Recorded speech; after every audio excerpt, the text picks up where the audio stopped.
Hey folks, welcome into the News 12 Now Desk. Thanks for joining us here on this Monday, May 22nd, about 8 o'clock here. Hopefully you all had a great weekend. We're able to stay dry, maybe get some outdoor activities done. I know the weather stayed good for Thunder over Evans, so at least if maybe got out there to do that.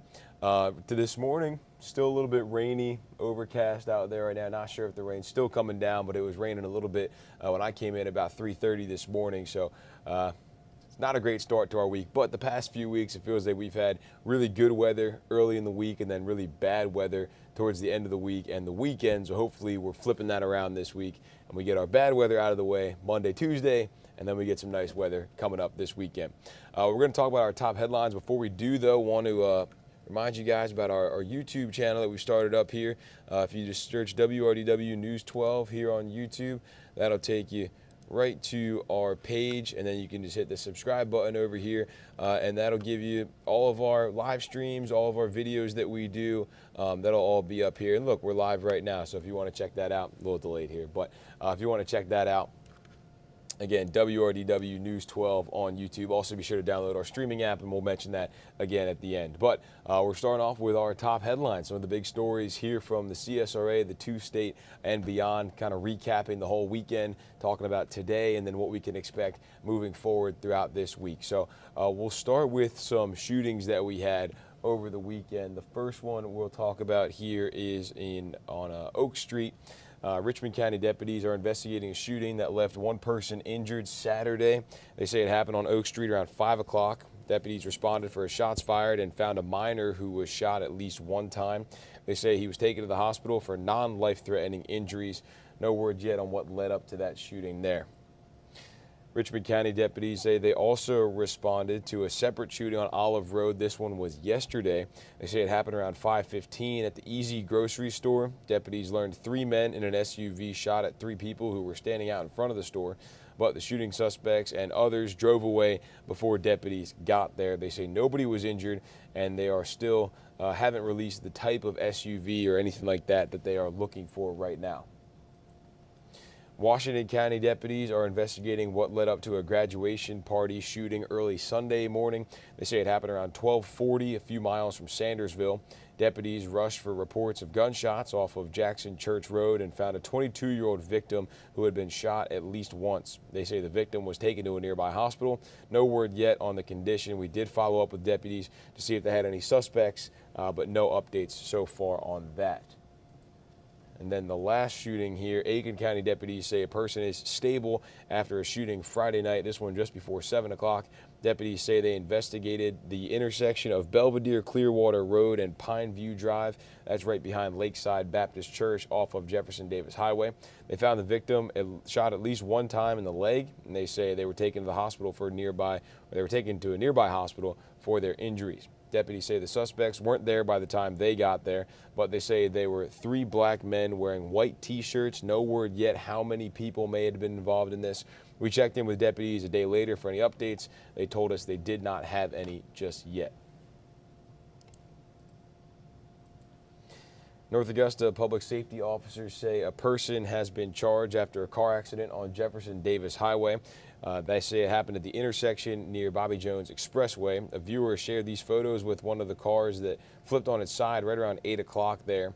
After that, officers say one of the drivers ran away, but a patrol dog quickly tracked them down. They're being charged with leaving the scene. The other driver was taken to the ER with non-life-threatening injuries. There can be some truth to there's too much of a good thing. One of the issues our community tries to relieve every year is food insecurity by collecting healthy food. But our Taylor Martin shares more on what happens when a city becomes a food swamp. The term food desert is well known, but you could be confusing it with the term food swamp. According to researchers at the Georgia Cancer Center, a food swamp is an area where there is an overabundance of fast food options, but a lack of fresh, nutritious food for those who live there. As you can see here behind me, these red markers right here are showing fast food options are many on Washington Road, but researchers say Augusta's food swamp issue goes past Washington Road and gets worse downtown.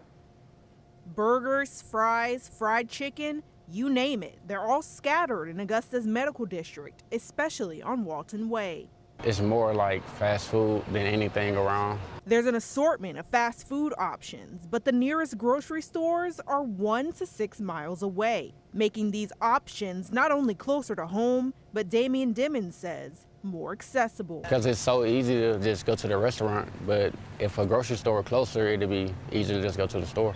It's an issue doctors at the Georgia Cancer Center say is driving up the odds of cancer-related deaths. Counties that had poor food swamp scores or the highest scores, or basically with the poorest food swamp environments, had a 77% increased odds of having high obesity-related cancer mortality rates. And according to the CDC, obesity-related cancers make up 40% of all cancers diagnosed in the U.S. every year. Dr. Bevel says it all boils down to options. And I'm witnessing people in the community having to choose between, do I get even a bag veggie versus do I just go to McDonald's and get something off the dollar menu, or do I go get the 4 for $4? But what are the possible solutions? Dr. Samantha Jones says it may take some help from the government. A possible solution would be for the government to step in and to somehow subsidize. More accessible, healthy options could lead to more healthy choices. It would have been a whole lot better. Yeah, I would have probably ate more fruits and vegetables probably than burgers. Now, researchers say that the issue goes far beyond downtown and actually takes up the entire city of Augusta. And we'll have more information on resources like the hub on our website, WRDW.com. Okay, thanks for that, Taylor. Burke County deputies need your help finding a runaway teen. They say Sawyer Johnson was last seen in the Girard area in a hoodie and blue or red jeans. If you see him or know anything about where he is, deputies want you to call the sheriff's office.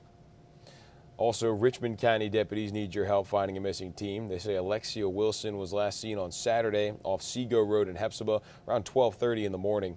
Deputies say no one knows where she's headed. They believe Wilson wore a tan or white shirt with gray shorts. Anyone who's seen her is asked to call the Richmond County Sheriff's Office. Several local high school seniors received scholarships from a Greek organization to go towards their college careers. The Zeta Xi Omega chapter of the Alpha Kappa Alpha sorority awarded more than $30,000 to graduating seniors this weekend. The chapter focuses on providing leadership and needs in the CSRA since 1955. They held a reception for all the recipients at the Kroc Center. One student we met says she wants to go to law school and continues to search for scholarship opportunities to make that happen. I chose law because I have a real passion for my community and serving other people. And so I really wanted the opportunity to represent people who look like me or people who are in difficult situations and really make the most out of the situation. The Zeta Xi Omega chapter awarded more than 30 scholarships, and all the money came from various fundraisers and contributions over time. Once spring ends, snake season returns with summer. One of the most challenging things is trying to figure out which one is a friend and which one will strike. We take a look back with Sean Poppy on how to figure this out one-on-one with our Richard Rogers. Sean, welcome. It's great to have you with us. I got to admit right off the top, this interview starts in my backyard with this snake. Just a couple of weekends ago, I was sitting in this chair under my deck looking at this azalea bush, and all of a sudden I realized there's a snake looking back at me. And it was this guy, took this picture, put it on Facebook, and right away people flooded the feed saying, leave him alone, harmless snake. Was that a good call? Yeah, that was a good call. The harmless rat snake. Very good climber, one that we see most often up off the ground. You're right about the climber. I watched him for about an hour going anywhere he wanted to go, up on the deck, down below, in these bushes. The birds were giving him a hard time. Yeah, a lot of times we'll know they're in the area by just listening for the birds. They make a lot of noise when there's a rat snake around. So people who might be afraid of snakes might think this is a bad guy, kill it. But a lot of times, and you have some pictures we're going to show here, the good snakes are easily confused with the bad snakes. Talk to me about that. Yeah, so some of the patterns are very similar. Some of the good snakes, when they get scared, they'll flick their tail around, which makes them sound like a rattlesnake when it's hitting leaves and twigs. But that's the defense mechanism for him. That is, yeah. All right, take me through these pictures. What do we have here? So we have the venomous coral snake on the left and the harmless scarlet king snake on the right. This is the one that I was taught when I was young, red next to black, friend of Jack, which is the harmless guy. Red next to black, friend of Jack. Because that's one we'd see most often. And then red next to yellow can kill a fellow. So we definitely don't want to touch that one. All right, but these are very similar snakes, and if you're quick to respond, you could kill a friendly snake Yep, here. a harmless scarlet king snake. All right, I like that though. Red next to yellow can kill a fellow. Let's look at the next one. What you got? Got the copperhead on the left and the corn snake on the right. The copperhead, you can tell that it's venomous in this picture because it's got a nice close-up of the eye. You see the elliptical pupil. Yeah. That's Well, just a little slit of an eye there. Yep, one good indication it's venomous or in this area. And the corn snake has a round pupil. I'm covering it up, but here it is right back here. Okay. So the round pupil there. If you happen to get close enough to see their eyes, you're pretty close to a snake. Right. All right, So let's look at the... Most people don't want to do that. Let's look at the next one. Cottonmouth, I know, is a dangerous snake. Yeah, and from the angle, you can tell it has a triangular shaped head that's much wider than the neck. But look at the banded water snake. But that's a perfect triangle. Yeah, unfortunately, they will flatten out their head, which makes their head look triangular. But if you look at it from a different angle, you'll see that it's nice and it's flat. Okay. Well, this is what I think I almost stepped on the greenway when I was running recently, and he got out of my way right at the last step, so I would have been okay with this guy. Yes. We went our separate ways quickly. Do we have another one? Yeah, the pygmy rattlesnake. Talk to me about this one. So the pygmy rattlesnake is actually really small. This guy, if he's coiled up, he could fit in my hand. Wow. So he looks really big in this picture. But he's venomous. He is venomous. And you can't really see his eye. You can't really hear them rattle when they rattle. You can see just a little bit of his rattle right there at the edge of the picture. Yeah. But the rat snake looks very similar. The juvenile rat snakes and a lot of other snakes are patterned and look very similar to little rattlesnakes. Okay. And so these are heavily confused with rattlesnakes, especially in the fall when they hatch and they're looking for a place to spend the winter and they end up in people's homes or garages. They think they're rattlesnakes. So best just to keep your distance if you're unsure. Yes. Do we have one more split screen to show you? Yeah, the canebrake rattlesnake? Canebrake rattlesnake. Don't know if I'm familiar with that one. Is it in this area? Yeah, so the canebrake rattlesnake is the largest rattlesnake in this area. And it's one that stays hidden very well, but in the fall we see the large males roaming around more looking for females. That's their breeding season. Man, and this guy's familiar to me because I think this is my backyard rat snake. Yep, that's the rat snake, and he's got that kinked body posture. Right. Many believe it's so that he's not nice and straight. He looks more like a stick or something on the ground to help him blend in. Sort of camouflage. Yep. What can people do if they're confronted with a snake and if you're in close proximity? What's your advice? Best thing to do is just to stop, observe it from a distance, and back away. Don't get too close to it. Even if you get too close, they're going to take probably a defensive posture because you're so much bigger than they are. They're going to want to get you to leave, and so they might look all defensive, flick their tail around, sound like a rattlesnake. They may spray a foul-smelling musk that you'll actually be able to smell. And that's to deter you from getting any closer. So just back off and give them space. Yep. As we get into these spring and summer months, it's warming up, more snakes are out. What can people do, or can they do anything to help snake-proof their property? The only real way to snake-proof your property is to keep the clutter away from the property where the food source, rodents and other animals are going to be able to hide that the snakes are going after. Keep grass cut, don't have the grass getting too tall. You really want to keep the food source away to keep the snakes away. None of the products like mothballs or any of those things really work. Do they really like wood piles? I've always heard they might be attracted to a wood pile. They like places where they can get cover because you're also going to have rodents and other animals that will take cover in there. Man. So it's going to be a food source for them. Sean Poppe with the Savannah River Ecology Laboratory. Valuable information. I have a feeling this interview will be shared a lot of times because people, one way or another, have strong feelings about snakes. Oh, yeah, definitely. Thanks for your time today. You're welcome.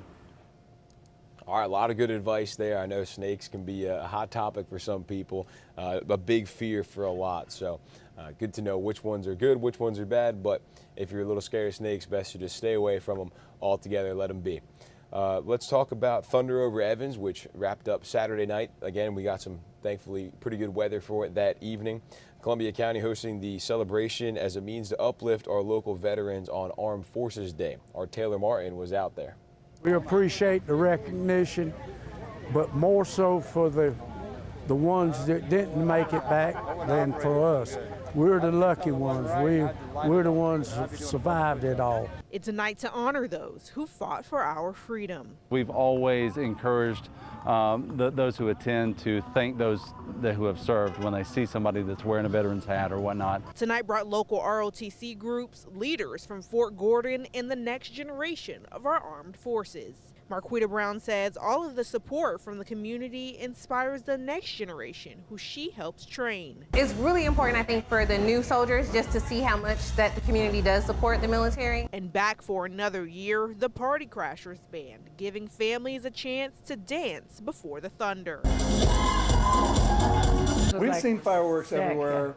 These are the best ones ever. So. Yeah, it's the most amazing event. That's why we can't believe we're here for third year in a row. For real, the fireworks, all the military support and all of the tributes and everything that they do. For Wilbur Gay, being honored on Armed Forces Day is just another reminder of how proud he is to be an American. Just how wonderful the United States is and how little the people appreciate what we've got now. We've got a wonderful country that cares about everybody. Tonight, more than 15,000 people came out to support our veterans and, of course, see the thunder over Evans.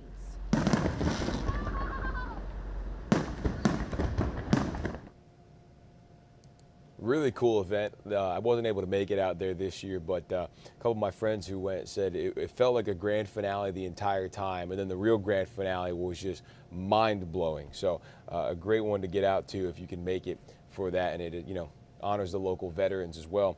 Every year, a local veterans organization is highlighted. This year, it was the Troxlers Truckers Vietnam Veterans. The event is free every year. There were hundreds of people outside of Evans Town Center Park for the show on top of the 15,000 inside. I know I was driving down Washington Road probably about 6:30, and people were all in those parking lots along the street or along Washington Road up there in the parking lots, setting up their chairs, getting their good seat a couple hours before the fireworks were even set to start. The organizer says without sponsors and local businesses, none of that event would be possible. So again, just a really fun event they've got out there in Evans. Okay, let's go back to Friday. Some stories we may have missed from over the weekend. If you didn't get to catch it on a Friday afternoon, we'll go over a couple of those here. Former teacher's aide Corey Rollins, who's accused of licking a boy's feet, is back in custody in another county after a new allegation. He was released on bond just over a week ago in Augusta on 8 counts of child molestation for 2 other incidents, one at Urban Air, the others allegedly while working at Glen Hills Elementary School. The latest just a couple days ago in Columbia County. Our Nick Velan combed through that case. Corey Rollins was arrested at 9 this morning in Columbia County, 10 days after bonding out of jail in Richmond County. From the moment Corey Rollins was let out of jail, one alleged victim's mom had a bad feeling. I don't feel safe allowing my kids to go outside because I don't know, if he's around lurking. This mom told News 12 this the day after Rollins was out on May 10th. On Wednesday, while out on bond but still currently facing 8 counts of felony child molestation, a report says Rollins was involved in yet another incident, this time involving a 12-year-old in a neighborhood in Grovetown. The incident report says an unknown black male in a white Camaro approached the child, showed him feet pictures on his phone, and then asked to see the child's. After the child declined and ran back inside, the family reported what happened. His mother pulled up a News 12 report of Corey Rollins, and the report says that the boy confirmed it was Rollins after seeing his mugshot. All coming after Judge Amanda Heath granted Rollins bond.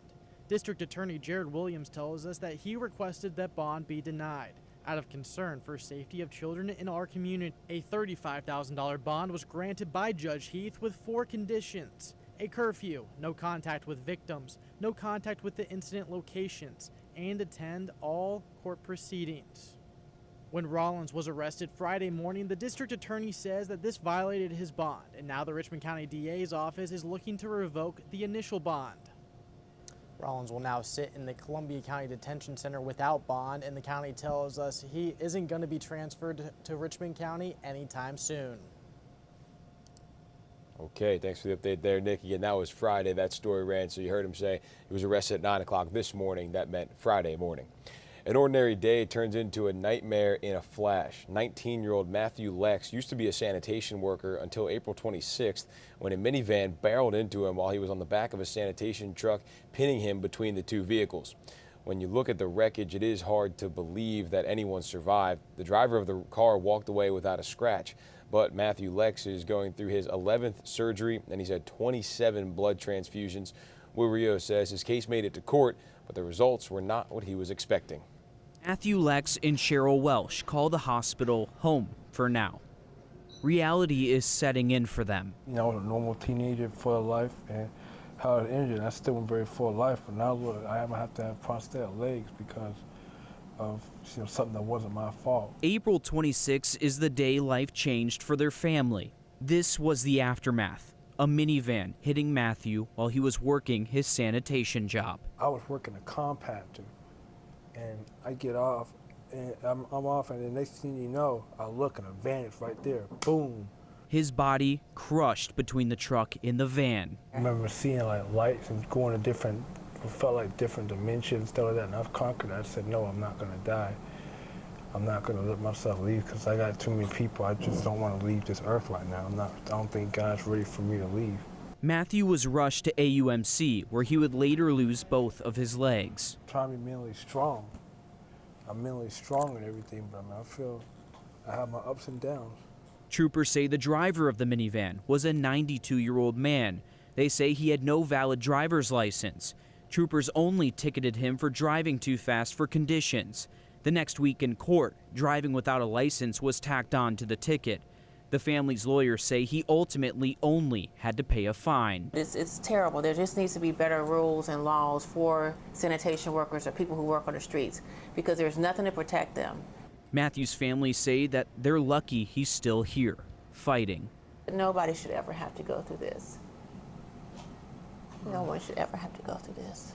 In Augusta, Will Rio on your side. Matthew Lex and Cheryl Walsh are now fighting for new regulations for more visibility on sanitation vehicles.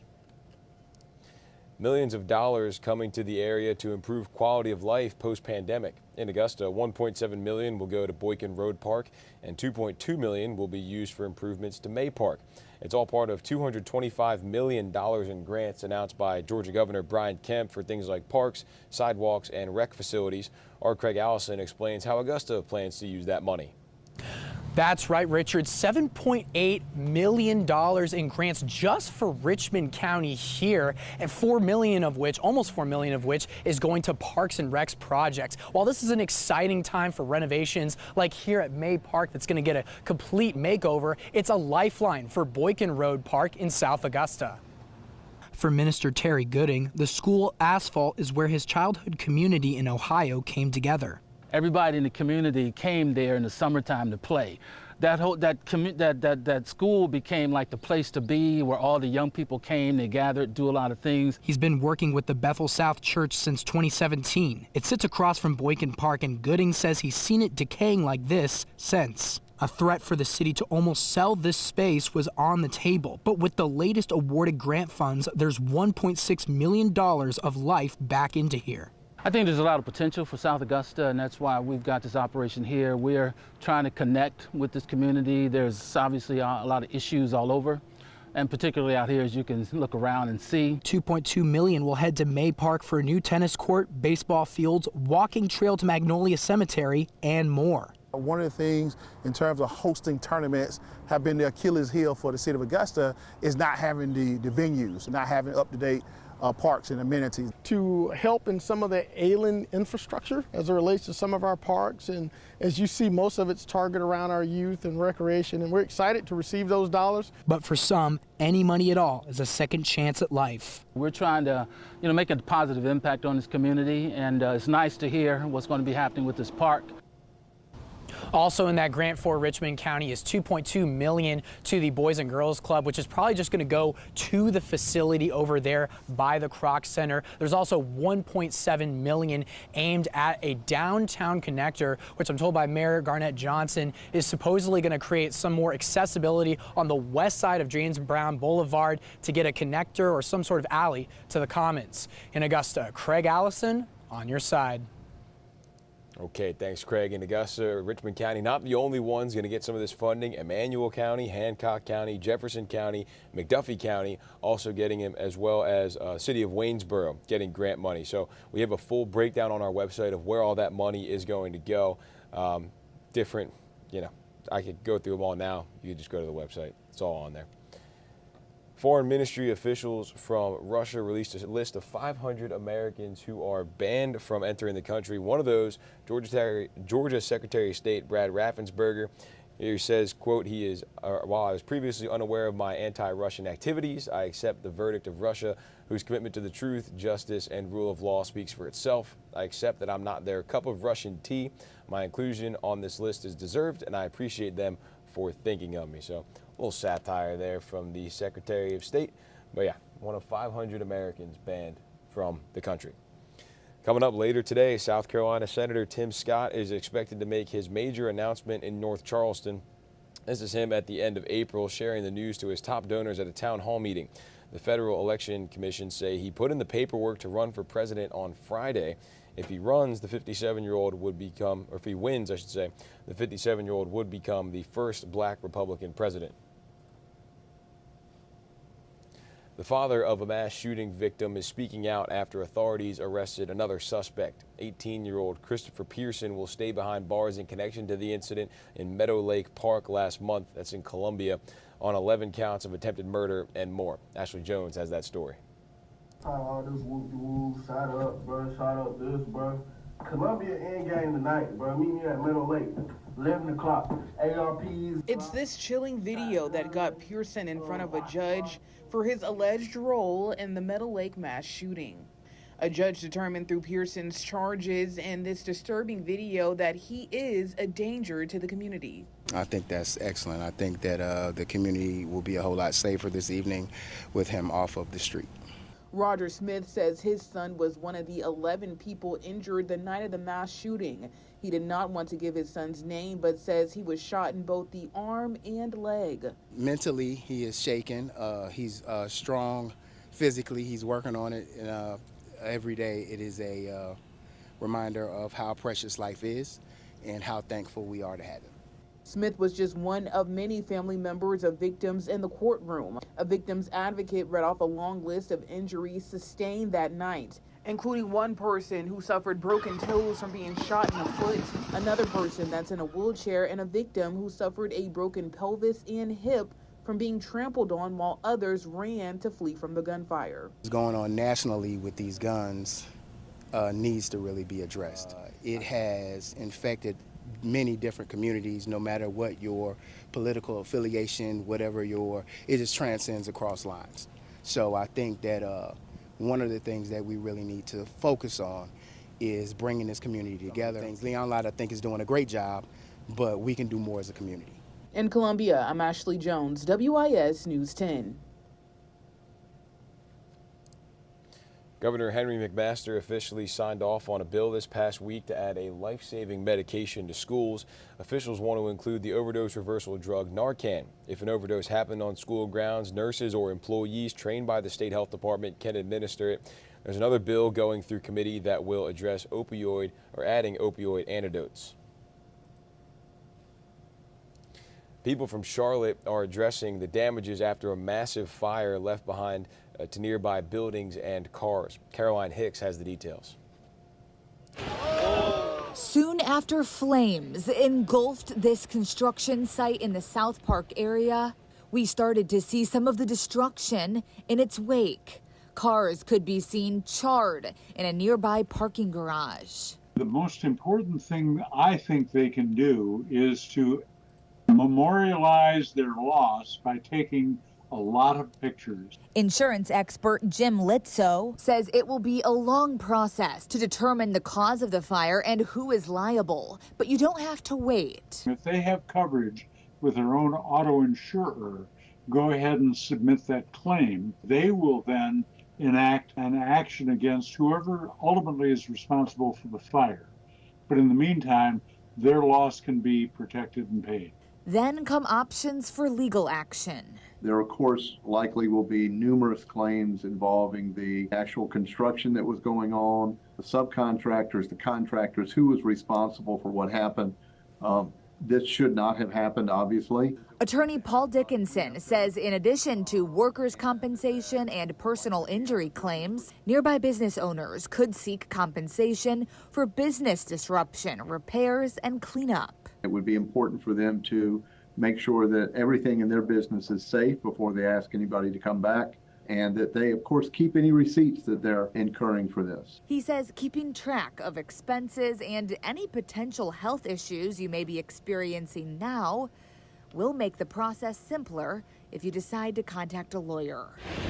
I'm Caroline Hicks reporting in Charlotte, WBTV, on your side.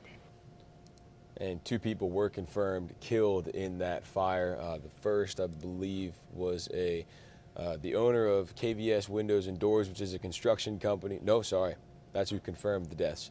One was DeMonte Cheryl, and then I don't have the second name in front of me. Apologies. A bold move coming from Ukraine's president to shore up allied support against Russia. Vladimir Zelensky arrived in Japan for face-to-face meetings with leaders of the world's richest democracies. CBS's Elizabeth Palmer reports from Hiroshima. President Zelensky flew to Hiroshima on a plane provided by the French government. His star power will focus global attention on this summit, which was always intended to showcase G7 leaders' unwavering support for Ukraine. Even before he touched down, Zelensky got one of the things he'd been asking for, F-16 fighter jets. After refusing for months, President Biden approved the training of Ukrainian pilots to fly the U.S.-made warplanes. Now we have turned to discussions about improving the Ukrainian Air Force as part of our long-term commitment to Ukraine's self-defense. Various European allies are expected to supply the actual aircraft from stocks they already own. After some picturesque photo ops and closed-door meetings, the G7 leaders spelled out their common ground in a communique that sets out ambitious targets. They include developing controls for artificial intelligence, mechanisms to deal with Chinese economic bullying, and committing to ending fossil fuel use by 2050. The G7 leaders released their joint communique a day early to make way for Vladimir Zelensky, who is front and center. Later today, Brian Kohberger, the man accused of killing 4 University of Idaho students in an off-campus home, is expected in court. CBS's Danya Backus has what we can expect.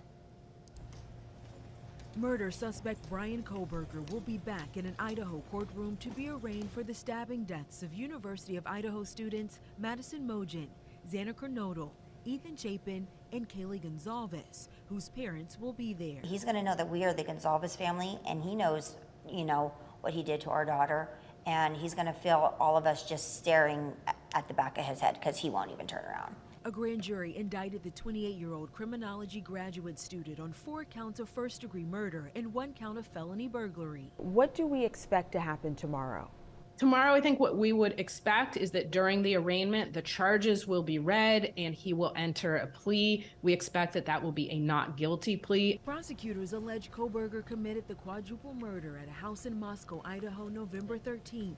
More than 6 weeks later, in Pennsylvania, he was arrested at his family's home. We know that he was arrested based on cell phone data, based on the make and model of his car, and based, very importantly, on finding his DNA on a knife sheath that was found at the scene.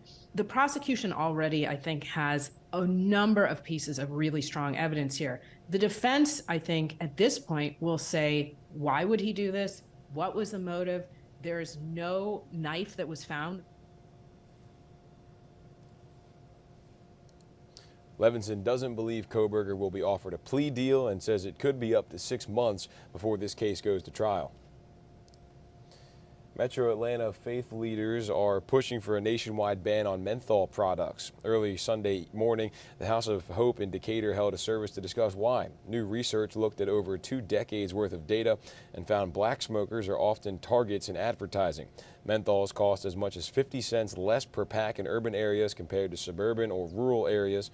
Faith leaders there asked the congregation to swear off on them for either a day, the week, or longer. We're not waiting on them. We can't wait on them, and that's how come we keep advocating at the local level and at the state level to ban the sale of mentholated tobacco products, because we can't ban menthol, because that's something that only the FDA can do.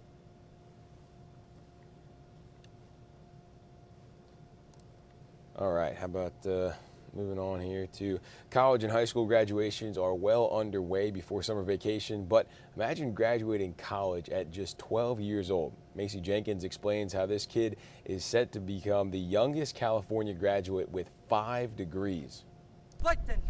For these Civil Air Patrol cadets in Chino, it's all about learning the basics. They get leadership out of this. With a shared dream of becoming a pilot. Yes, sir, man. And for 12-year-old Clovis Hung, I expected to get my license at 16. It's next on his to-do list after he becomes the youngest person to graduate from Fullerton College on Saturday. I'm going to graduate with 5 degrees, associate degree in history, associate degree in science, social science, science and mathematics, arts and human expressions, social behavior and self-development. In 2019, Clovis left his 2nd grade classroom bored and ready for a bigger challenge. I wanted to be in college because I was really curious at a really young age. That curiosity led him to enroll in Fullerton College in 2020. They asked me questions like, how old are you and what are you doing here? So I'll just answer them, I'm 12 and I'm taking classes with you. And he's done it all with mom Song Choi by his side. He loves studying. Actually, studying is his hobby. Her incredible baby boy, fighting against the odds since the very beginning. When he was born, he was very incredible because he was a premature baby and he was born at the 27th week, less than 2 pounds. Choi, now beaming with pride, says she hasn't forgotten Clovis is still just a kid. I'm not a tiger mom, no. Yeah, actually it's the opposite. Sometimes I just need to remind him to relax, take it easy. Outside of the classroom, he's a Boy Scout and loves basketball, archery, and traveling, visiting 23 countries so far with his family. Incredible, 5 degrees, just 12 years old. Imagine going from 2nd grade to a college campus.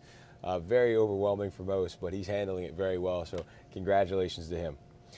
All right, we are honoring the passing of an American legend, Jim Brown. He was a dominant athlete who went on to become a Hollywood actor and a leading voice in the civil rights movement. Jim Brown takes the ball. He was one of the greatest football players to step foot on the gridiron, but his talents transcended sports. Jim Brown was born in 1936 in segregated Georgia. When Jimmy Brown breaks loose for his He rose to fame as a football and lacrosse standout at Syracuse. ESPN recently called him the greatest college football player ever. Number 32, Jimmy Brown. Brown went on to play 9 seasons in the NFL for the Cleveland Browns. He led the league in rushing for 8 of those and was inducted into the Hall of Fame in 1971. When I retired from professional football. At the top of his career, Brown quit the NFL at the age of 30 to pursue acting. 20 seconds! He starred in dozens of films, including movies like The Dirty Dozen and Any Given Sunday, where he shared the screen with Al Pacino. Never had him, how you gonna lose him? Tonight, Brown also being remembered for his political activism during the civil rights movement and the decades that followed. In the 1980s, Brown founded the Amer I Can Foundation, which teaches life skills to at-risk youth. He faced his own share of legal issues, serving time in prison in 2002 for charges related to a domestic violence dispute. That's the greatness in the building. Still, his legacy means he was revered by this generation of superstar athletes. Jim Brown was 87 years old. And just an incredible football player. He was the only player in NFL history to average 100 rushing yards per game. It comes out to about 1,400 yards a season in his time. I think he was 9th all time for a while in rushing, but he might have dropped down to 10 or 11. Okay, let's talk local sports here now. States don't come around too often. If you're Harlem baseball, 1999, the last time they made a state championship appearance. 1986, the last time they won it. But that all changed this weekend. It was a night decades in the making. Harlem, first state championship in almost 40 years. Not easy by any stretch of the imagination, but the Bulldogs swept Ringgold in the doubleheader. When the final out of the state championship was recorded, an entire season of hard work pays off, and years of heartbreak seem to go away for Harlem. The Bulldogs pulled off comebacks in both games to sweep. In Game 1, they trailed 3-2 in their final at-bat, and they scored 3 runs in the top of the 7th to win 5-3. Game 2 was a pitcher's duel, but sophomore Will Holder held his own, throwing a complete game, and the only run he allowed was in the first inning. A 2-1 victory in Game 2, and Harlem clinches state. There are so many great storylines about this team and the whole thing in general, but the biggest one's got to be that man right there, Jimmy Lewis, the head coach of the baseball team since 1979, 44 years being a major part of this community. And when asked about what his future looks like after winning it all, he answered it in the way that only the legend of Jimmy Lewis could. I'm going to coach till I drop dead in the third base box, okay? I mean, when you having fun, you having fun. How am I going to quit now? You know, be real quiet and don't let me grow up. I want to remain a kid. This is fabulous. This is fantastic. This makes all that work worthwhile. That old man's always yelling at us. It's so much. I don't even know how to explain this feeling, but it's a good feeling, and these coaches deserved it. Let me give thanks to the fans. Let me give thanks to my coaches. They're the hardest working crowd in the universe. And I mean, we had a lot of stuff, a lot of people we were playing for too. An incredible season comes to a perfect end for Harlem, winning a state title. Congratulations to them. And they had a heck of a welcome back party when they made it back to Augusta. Our Alyssa Lyons was there and has that one for us. It's a party they've been planning for almost 40 years. This is a wonderful experience for the whole town, not just my family, but for the whole town. So it only makes sense that the party was as big as it gets in Harlem. Man, it's huge for the community, and as a senior parent, this is great. It's our baby, so going out like this on this note, it's really indescribable.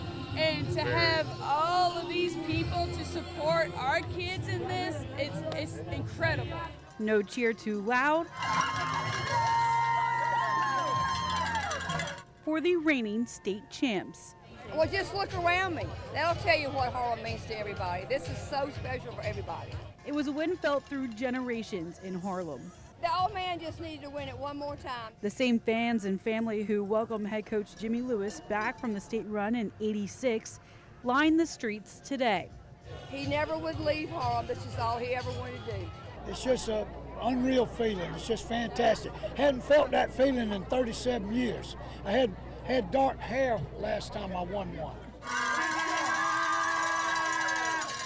Hey, there ain't no place like Harlem, Georgia. This is God's country. That's God's people. And this is the ticket. Small town USA. Don't give me nothing else, but make sure it's HARLEM. We need a microphone on that man all the time. Just mic him up, daily life, because if you ever talk to him, you're going to get a great bit of sound bites coming from Jimmy Lewis. Again, congratulations to Harlem on a job well done. They've been knocking on the door the last couple years, and they kicked it down this year, so well done for them. They weren't the only ones competing, though. North Augusta and Catawba Ridge battled it out for the Upper State Championship. These two met last year in the state championship that North Augusta won. 8th grader Madeline Tigert struck out 5, kept them 2 even until the Copperheads put the go-ahead runner on second and made it 3 with a bounce off the foot, shot to short in the 6th and the bottom of the 7th. Things did not get any better for the Jackets, and the Copperheads doubled down. North Augusta Road to State ends in the Upper State Championship 5-2. In state for track and field, the Aiken girls 4x1 relay won by 0.02 of a second to place first. The boys finished 4th. Hornets' Eliza King won the girls' javelin for the 3rd year in a row. Luke Fundak placed 2nd for the boys. In the 200, Braylon Staley took 1st on the podium with a 21.63 time. He also nabbed 1st in the triple jump. And in 2A track and field, Strom Thurmond's Chase Brightheart won state with a throw of 48 feet 7 inches. He is the boys' shot put champion. The Rebels had 17 athletes qualify for state. Gregory Bryant won both the boys' 100-meter and 200-meter dash. He clocked a 10.86 in the 100, a 21.92 in the 200. So congratulations to all of those athletes there. USC Aiken is sending 6 riders and horses to the Intercollegiate Championship this weekend. For some in the group, it'll be their first time competing, so there's a lot of prep work happening right now. It's also the largest group in school history to go to that event. Will Volk hit the stables to see what it means to them? Donkey, the horse. He is a big puppy. He loves attention. For nearly 5 years, Carson Langenberg and Donkey have been working together almost every day. He needs to be in shape to get me through the course safely. I need to be in shape so I can be able to stay with him through everything and make the decisions we have to make. Now they're getting ready to ride together at the Intercollegiate Eventing Championship. Our teams are going to have their work set out for them and have to work really, really hard in order to show people what we've got. Langenberg is one of 6 riders competing from USC Aiken. She says it takes them months of work to get ready for an event like this. It's not something you can just wake up, sign yourself up for, and just go and do. These horses need to be mentally and physically prepared, as well as me as the rider. Langenberg and Donkey have never competed for a national championship before. They're looking forward to the opportunity. It means the world. We are so excited to go and compete and represent USC Aiken. In Aiken, Will Volk on your side. And that event is Friday, this Friday, the 26th, in Tryon, North Carolina. It's between Spartanburg and Asheville, so good luck to them, all 6 of them who are competing. And a little special good luck to Donkey, man. We love you out here. Okay, you can always find out about these stories and much more up on the website, WRDW.com. If you're watching this on our website, be sure to subscribe to our new YouTube channel. I'll show you how to do that real quick again. If you're on YouTube here, just search WRDW News 12. And we're right here. So you click on that, and the subscribe button is right over here. And look at that, we are live right now. Once that ad ends, this is what you'll see. It's not... There we go, showing you how to do it. So yeah, you go ahead and subscribe to that. That's got all of our clips on there, all of our stories, weather forecasts, I-Team investigations, all that stuff. All of our live streams are on there. So if there's any press conferences, breaking news, or just these headlines every morning, those are all going to be up there on the YouTube channel and on the streaming device or streaming app, which you can find on your favorite streaming device, Roku, Fire Stick, Apple TV, whatever that may be. Just search WRDW on there, and that's free to do. And that'll give you a live newscast as well as all that other stuff that I just mentioned. So do those couple things, and you'll be very up to date with what's going on in our community. That's going to do it for me this morning. About 13 minutes here until the morning mix. If you want to head over to the TV side of things, Cliff and Zana got you covered over there. I'll be back here a little bit later on this morning with some more. So we'll see you back here then.